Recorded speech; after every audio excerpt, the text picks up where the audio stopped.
പാലപ്പുറം ചിനക്കത്തൂർ കാവിൽ പൂരത്തിന്റെ വരവറിയിച്ചുകൊണ്ട് രാമായണ കഥ പറഞ്ഞ് തോൽപ്പാവക്കൂത്ത് തുടങ്ങി. ദേവസ്വം കൂത്തോടെയാണ് ചിനക്കത്തൂർ ഭഗവതി ക്ഷേത്രത്തിലെ കൂത്തുമാടത്തിൽ തിരിതെളിഞ്ഞത്.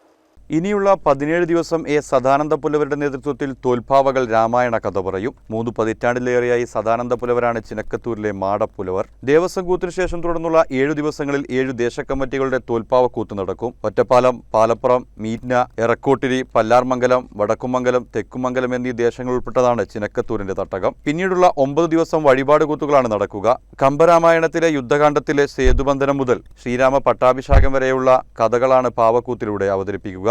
17-ാം ദിവസത്തെ കളരിക്കൂത്തിനു ശേഷം ഫെബ്രുവരി 13-ന് രാത്രി 11 മണിക്ക് പൂരം കൊടിയേറ്റം നടക്കും. പിന്നീടുള്ള 10 ദിവസം 7 ദേശങ്ങളുടെ പറയെടുക്കൽ ചടങ്ങുകളാണ് നടക്കുക. ഫെബ്രുവരി 22-നാണ് പൂരത്താലപ്പൊലി. 23-ന് കുമ്മാട്ടിയാഘോഷം നടക്കും. കൊടിയേറി 11-ാം നാൾ ഫെബ്രുവരി 24-നാണ് പ്രസിദ്ധമായ ചിനക്കത്തൂർ പൂരം. പൂരത്തിന്റെ ഭാഗമായുള്ള കലാപരിപാടികൾ ഇത്തവണ നേരത്തെ തുടങ്ങിയിരുന്നു. CCN ഒറ്റപ്പാലം.